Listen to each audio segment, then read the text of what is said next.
Hey, yo, it's Chris. Armageddon. No Bruce Willis, though. How are you going to save the planet as the asteroid is about to strike?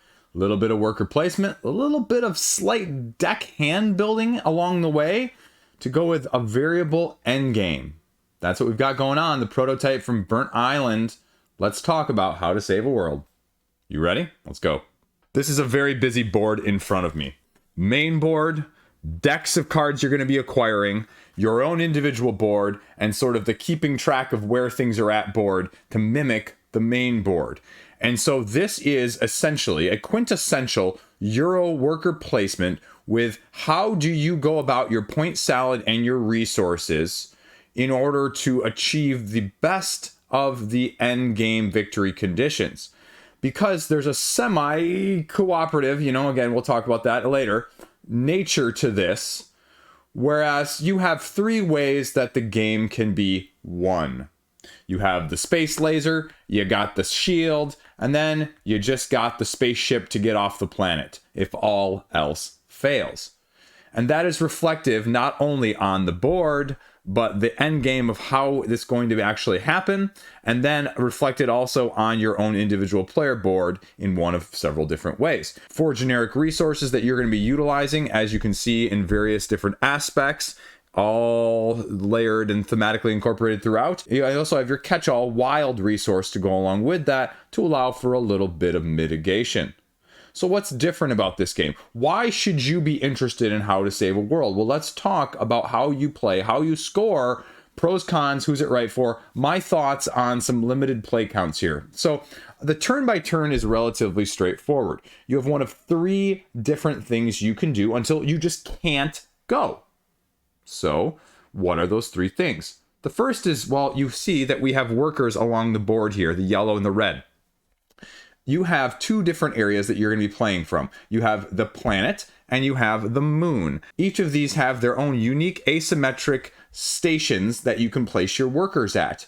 And you have the ability to use a turn to actually transfer one from one side to the other. Now, as you're going along, though, you may not obviously want to use a resource in order to do that. So the game actually does that for you between rounds. You'll notice that many of the worker placement spots have little arrows next to them in these areas. That means that if you're placing a worker in that area, it's automatically going to go to the other ready zone, as they call it, at the beginning of the next round. So you're going to be slowly using this to gather up resources in order to slowly achieve each of these objectives via these sort of outlined tokens here. And that allows you to get as many spaces, depending on how many resources you have, that it requires you to go and fill as you go along. And each of these at the bottom of the rows here, it tells you how many resources it takes to move a single spot. 1, 2, 3, 4, 5, 6, 7. So progressively harder, more resources as you get up. This allows you to get more attempts or more individual spaces moved. This is just moving one space. This is, you can attempt to move as many spaces as you have these tag icons, which we'll call in a second. And then you also have your research, which is part of your player board. You have your gathering of resources in addition to the first player marker, your various labs we'll talk about in a second. And then down on Earth here, we have just the generic resources. That is your main gathering, as well as the card play. And so then down here on the player board, again, you have your keeping track of your resources, and this has a unique aspect because what you're doing is you have a cap, and that cap, it's a little bit like Space Base if you've played Space Base. And if you're not familiar with Space Base, what that does is if you ever increase your cap at the beginning of the next round, you automatically start with that many resources. So it's not really a cap, it's more like a basic passive income. And so you're slowly going to be paying potentially via the research action to increase a lot of these in order to not have to use a lot of your resource management worker placements over here on this side of the board, and to make them more beneficial for the actual end game trigger, as well as, well, just getting stronger up here in the first place. The research option gives you 3 main distinct areas. A lot of the resources that we just talked about, the tags and the individual unique resources that will increase your passive income. Then your ways to gain or ways to mitigate resource management. And then ways to score victory points right here, depending on if you're taking the laser, the shield, or the rocket ship, or even card actions. And again, per filled slot, per action on your turn, ways to give you passive income as you're going along. And then down here at the bottom, a limited number of these 3 different tags that again are sort of again like passive income, because when you have them, you just place them on the board and you'll notice that you only have a limited amount of slots of each of them. And as you allocate them and use them up on a round by round, turn by turn basis, you flip them over to indicate they've been used. And then as you're flipping them back over at the beginning of the round, you can say, okay, they're available for me to use again. 3 different types of those tags. As you slowly go across and utilize the combination of those 2 ways of getting your resources, as you'll notice, a lot of the worker placement spots on the board will give you multiple effects of that action if you have multiple tags that you want to use. More resources, more actions on the scoring system, or just more actions in the research as well. And many of these worker placement spots actually have multiple areas that you can go, and we'll talk about that in a minute about how I feel about that. The last area of things, and this is probably my favorite as a whole, over here in the corner, we actually have the deck system. And again, it's very interesting because you're going to be wanting to do this. You have 3 different decks of cards that you're going to be drawing from. You have the action deck, then you have the scoring deck, and then you have the boost deck, we'll call it essentially, right? This is now the aspect of things that is the best and most clever part of this game, is you have a hand of 2 cards at the beginning of the game. You have a boost and you have an action. Meaning at the beginning of the game, you have 4 actions total because you have your 3 workers right here and then 1 action card. But this action card costs a resource in the middle of the card that you're going to have to pay in order to do it. And then it gives you this action down here at the bottom. Boost cards just mean do what it says right here and gain the benefit. And so this, if I ever gain a resource, then I can gain 1 more resource of that type. So I want to play it along with what I'm doing. Now, again, these 3 are going to be ones you're buying from, utilizing spots on the board very specifically. But with great power comes great resource increase cost creep. And what I mean by that is the cost of whatever one you're buying is the sum total of how many cards you have already. So it doesn't matter what color they are. It doesn't matter, if they're in your discard pile, if you've already used them, because at the end of the round, they always come back to your hand. It's just the total number you have. So my next card that I buy is going to be 2. It's going to cost me 2 resources. Doesn't matter which one it is. Doesn't matter what color it is. Doesn't matter, which one of the 3 it is. It's going to cost me 2. And then the next one's going to cost me 3. And then the next one's going to cost me 4. And so it gets more expensive. So how do you benefit? Because as I mentioned, the actions are just going to give you more worker action selection on a turn-by-turn basis, moving around, going places, getting extra resources, getting extra of everything along the way. And we'll talk about this in a second. There's also one other aspect of these cards that we need to mention on the left-hand side here that we'll talk about. But the green are essentially ways to get victory points at the end of the game. At 1 point for every 2 steps on my green income that I have as a whole. Great. You get it that way. You'll get it for actions on each of the tracks, all sorts of things. And then the boosts, again, they may be individual boost resources wise, but they also may be when you take the, ship action as saving, getting off the planet action, you get a tag of your choice. And again, it's just going to be how you want to combo it. Get a resource, and you can increase the cap or the passive income of 2 of your resources, blue and wild here.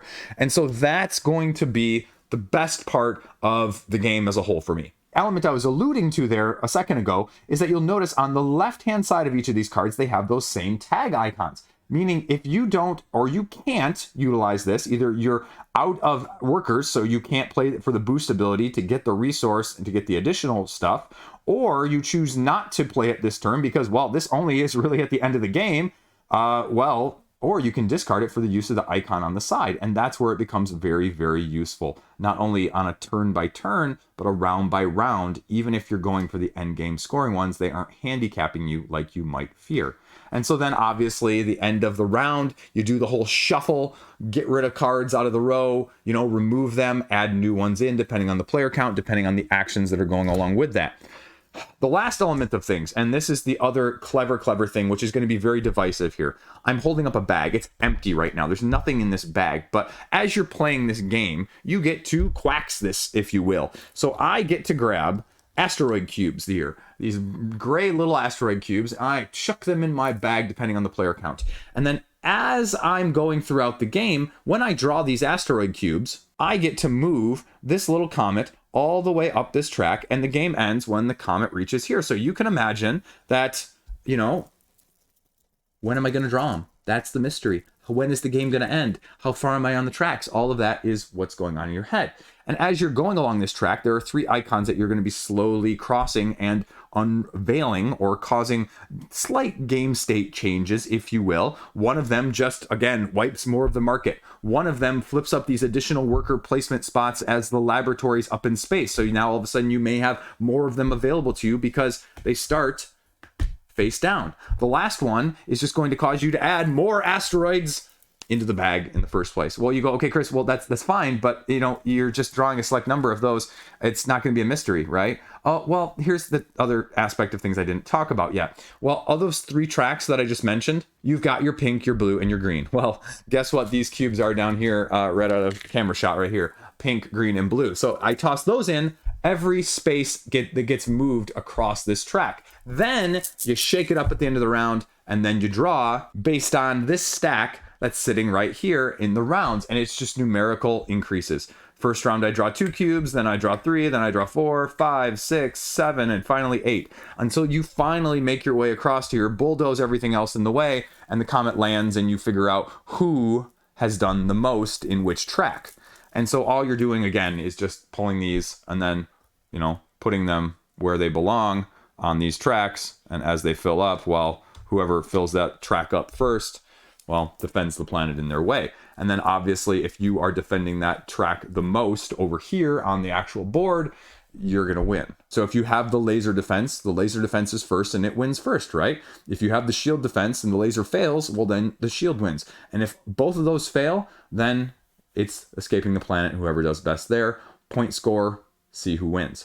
And so that is the overall dynamic elements of things that you're going to be doing along the way. Pros, cons, everything else in between, right? So I'll just start with this in reverse. This is going to piss people off. You're not going to like drawing cubes. You're going to draw the wrong cubes. You may have put a bunch of cubes in here of the color of your track, and you just might not pull them. You might pull asteroid cubes. You just might pull the other ones, even though the numerical odds are in your favor.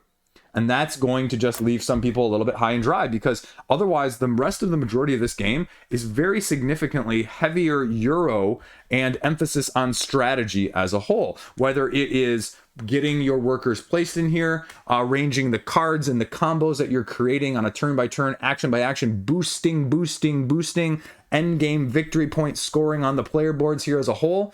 However that's going to be, this is going to be the great mitigator, or the great equalizer, or the great pisser offer, if you will. And I don't mind it personally. I don't mind this whatsoever. But if you're looking at this from a, purely strategic Euro side of things, honestly, you shouldn't even be considering this game, because this is going to leave you frustrated. This reminds me in a different way of the loop over here, right? Where you just drop the cubes down the center, and sometimes they go in the right area and you win, and sometimes they go in the wrong area and you're just SOL. It's the nature of the beast. The other element of things I really like is these cards. I said that earlier in the video. These cards are actually really freaking good. There's a lot of cool cards. They're all unique. Now, again, not having played it enough to explore things thoroughly and at great depth, truth be told, right? I don't know how I feel about the end game victory ones, the green ones right now, because they definitely give you the huge benefit of the tags on the side, and it comes in useful for when you're just missing that one resource, or you just want to get the extra bonus of going to the resource spot to get 4 resources because you have 2 tags as opposed to, the 3 resources that you just get in general. So, I mean, that's nice. But ultimately, we went for a lot more of the action cards, because more actions, right? More actions is just more actions. And oftentimes, they just cost like 1 purple resource to get a huge action benefit. Or the boosts, which just give you all of the other things that you're looking for without even having to take an action.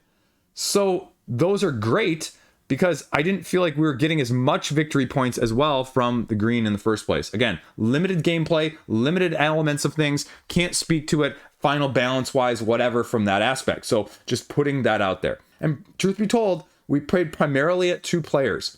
And so 2 players, I think there are some, and I know there's been some comments and already on the Board Game Geeks forums about this. 2 players, it left me feeling a little wanting, at least with the rules that I have in front of me, right? Because there was very limited aspects of the labs up here, And then with the 2-player rules, you also have where if somebody is in an area, they just can't go to that area even if there are 2 spots. And you're just full. And so at the beginning of the game, when you've got these resources down here and you need a resource, you just can't go there if you're not first player. Now that behooves you then to go and get first player in the first place. But it just left me feeling meh, right? From that aspect. It didn't get in the way long term necessarily, but I just wasn't a fan of it. And now there's talk in the comment section as well about maybe having an AI system or a dummy system to block a few of them. I just liked utilizing the spots on the board to decide whether or not I was going to go back and forth. And we didn't really utilize a ton the Express Shuttle, going back and forth this way. And so I'm not sure, again, my own personal taste, it felt like in our games, it just wasn't utilized to any significant degree. And so I can't speak to that, how beneficial it's going to be at the higher player counts, when clearly, you have a little bit more of an overcrowding in some of these areas, although they will have, again, availability in 2 of each of these spots. You may utilize it more then. I could also just maybe not seeing it being utilized as much as well. The other thing that, again, I have mixed feelings about, right? Like you have these labs, and as the asteroid passes through, it opens up some of these labs, which is fine. And thematically, I guess it makes sense that Earth is desperately trying to get new ways to mitigate and to deal with the threat. At the same time, I just want the cool spaces out there to begin with. And that's maybe an own personal bias side of things more than anything else. But I just want them out there to have a little bit more craziness, and it won't be as tight. And it will make you, have a little bit, of getting what you want when you want, and you may not want that aspect of things. But I just felt like it would be perfectly fine with having those face up to giving you more options at the beginning of the game. Because the problem I have with a lot of Euro games, right, is if every Euro game you start off with the same set of like actions the first round or 2, just skip over that. And it does that a little bit in the sense that your resources on the resource board here actually don't start at 0. I mean, they all have little spots here that are vaguely marked in white that you can't see on camera. So you don't start at 0. So it's nice, and you can, pick and choose because you're not all starting from ground 0. At the same time, I just think that I would enjoy it more personally, having more access to just more variety of this. And I don't know, I'm not privy. I'm assuming that there are going to be more lab, areas to go along with this, because I only have 6 in the base game here as a whole. And I'm assuming there's going to be a little bit more from that aspect. The tags and the resources as a whole. The tags, I mean, they felt a little bit non-intuitive to me at the beginning of the game. Because you're going, okay, do I really need them? And yes, they really become helpful. They really are helpful. But they're also the thing that I could see as the elements of things getting overlooked a little bit by the main actions of winning the game. The main actions of the resources themselves that you can just get more of. Because, I can get 3 per turn, or I can spend a turn getting 1 token. So I'm going to need to spend 3 turns to get 3 tokens that equal this. And so my brain is not good at these games, and so I'm sure there's some delicate balancing that's gone into that aspect of things, because when we did have more tags, right, you have like 4 of these tags, then I'm getting 8 resources down here at this location. So that's significant, but I mean, it's also only capping out your resources at 10 here. So if you already have some passive and you have 4 tags of this, you might not need it. It might be a little bit overkill too. So I don't really know, how that's going to look or end up.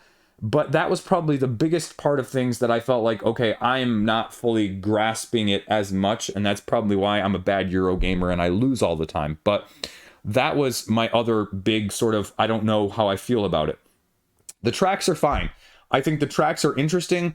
I think that you've got this interesting dynamic of you might have 10 blue resources, but unless you have the ability to do this action, like 5 times or 4 times in order to get 1, 2, 3, 4, 5, 6, 7, 8, 9. That's 5 spaces. That those 10 resources aren't going to actually significantly benefit you. So how do you balance the amount of times you can take the action versus how much of that resource you have in the first place? Because that resource is also going to get you the very, very good, well, potentially cards as a whole. And so that's going to be the dynamic. The wild resource is actually very useful. I really like incorporating the wild resource as well as the wild resource increase of the passive income along with the first player marker. And that sounds trivial. That sounds sort of just something obvious at the same time.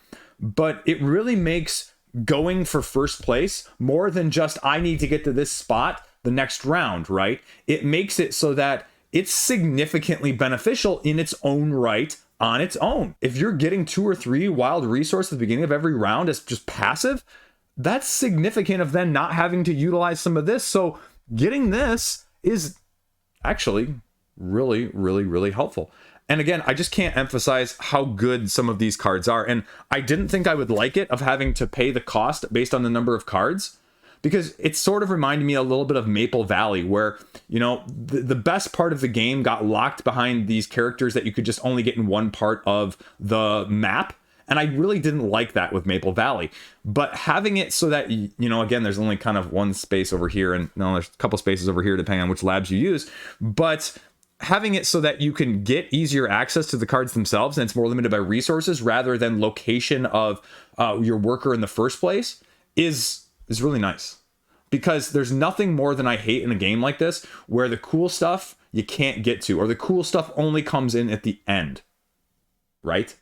The last thing I have to say, I mean, it's nice aesthetically and it fits thematically, but this Comet just kind of gets in the way of the board, and it makes the board probably a little bit larger than it needs to be as a whole. But I mean, again, I could do without this. This is like the Everdell tree for me as a whole, because you'll also notice that, I mean, like, it just can easily be knocked off place, and which one was it on, and you may remember and it may not, because you also can't probably do what you could do with the resources for the board, right, where they're inlaid, where they've got the dual layer resource player boards sort of thing.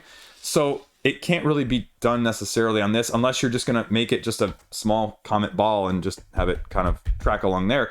But I could do without that. I think I'm going to get confused at where this is at, or you know, how far along it is, if someone just gently, you know, bumps the board like that and things kind of get just shifted enough, and I would be irritated by that as a whole. And again, not that it happened in a game or two. Clumsy me. And then going back at the end here to the scoring board for the individual tracks, like I mentioned, if no one wins one of the first 2 tracks, well, then you go down to the end and you score each of these tracks based on who's first, who's second, and who's third, right?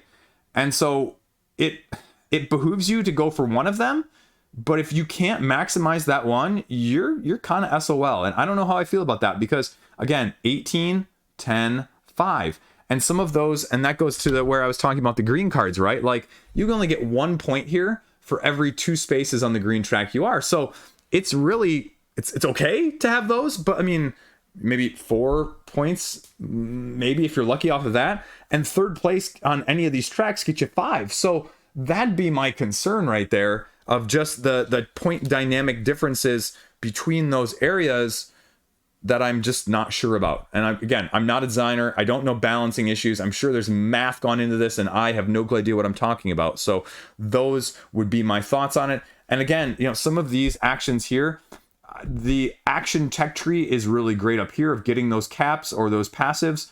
And some of these, again, you're going to have to pick and choose. Is it better to have resource discounts? Is it better to be able to have adaptability in your icons? Or is it better to actually go for points? Because the more of these slots that are filled in the end game scoring that I just showed you is great. And you got to be careful not to choose these too soon before you decide which of the tracks you're going to be going for, like I did in my first game, where, you know, I chose the the laser, and then I ended up doing just a ton of ship actions, which really kind of just screwed me in the end, because I just lost out on a ton of passive income from that side of things for victory points. But this one is really underpowered potentially, because it really, really gets filled up at the end of the game when one of those tracks is really, you know, giving you a bunch of points from that aspect. And again, I personally like the bag building. I like the tokens that you're just drawing from. It makes it variable at the end. I'm an Amerithrash gamer at heart, so that aspect, along with the drawing from the bag, doesn't bother me. So all in all, how do I feel about things? I mean, I think this has the makings of a relatively very smooth Euro with just a slight amount of, you know, chaos.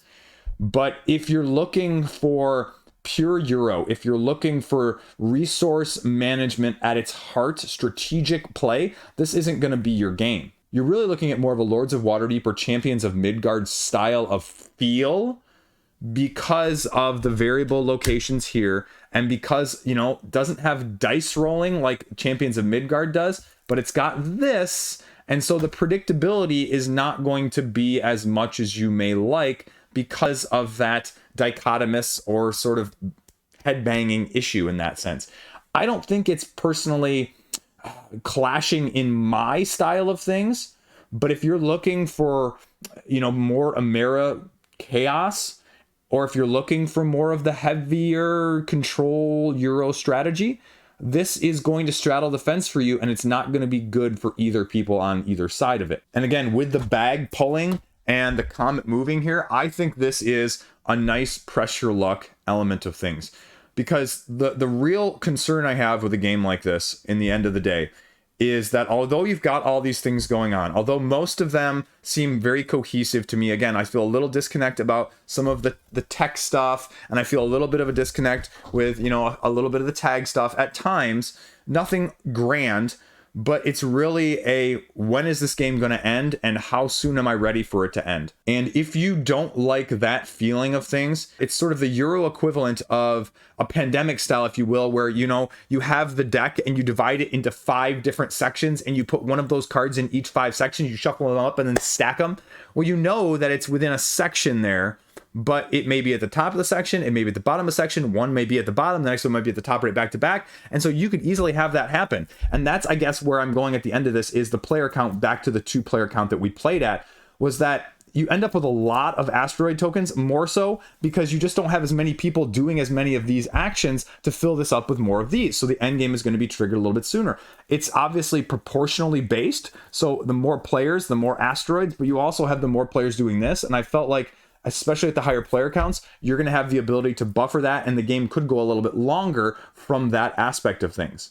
And that's why you're adding, you know, asteroid, meteor, cubes, whatever you want to call them, in here, as well as elsewhere. So that's going to be the element of things at 2 players. It's probably going to be quicker in that element, but it's not going to overstay its welcome at the 3 or 4 player counts, just by the nature of this going across. The last thing I guess I really didn't say is, again, I didn't utilize this hardly at all, and that's probably a player deficiency, but I don't think I'd miss this either as much, because I think it would force you, again, from a strategic standpoint, of which of these, you know, actions I want to take, which one's going to get me back over to the next time, more advantageous planning, if you will, in that sense. So wouldn't mind it if this was gone. The tags, again, I think the tags are split just like the 3 resources over here. They've got the same dynamics of, you know, how they're elementally interacting and the areas that they're influencing. So 3 and 3 and 3 is, you know, symmetric across there. I don't feel like all of these tech labs were quite always as useful. Again, limited play count, limited play style. So I'd say that, you know, some of these I didn't feel like I was as useful in terms of overarching, but again, within a very narrow sample size and context. So there you go. Those are my thoughts on How to Save a World, Armageddon style, sans Bruce Willis. So there you go. Thank you, Burnt Island, sending me the copy to talk about, and there we go. And you know what? Again, like I said, I wouldn't mind more of these actual labs and the flipping of them. I'm not sure, you know, anyway. And so that's it. That's everything. And you know what? At the end here, I'll put, it was easier to actually get the flow of the game than I was expecting, which is always a plus. There's definitely more strategy on the board, and especially with the cards, rather than the thickness of the rule book, which I feel like is an overall positive, especially nowadays in the days of 30+ page crowdfunding rulebooks. And it's nice not to have to deal with that and still have the depth there. Is it going to be for you though? That's what you have to ask yourself. So there you go. Stay classy. Thanks for watching. Have a great freaking day.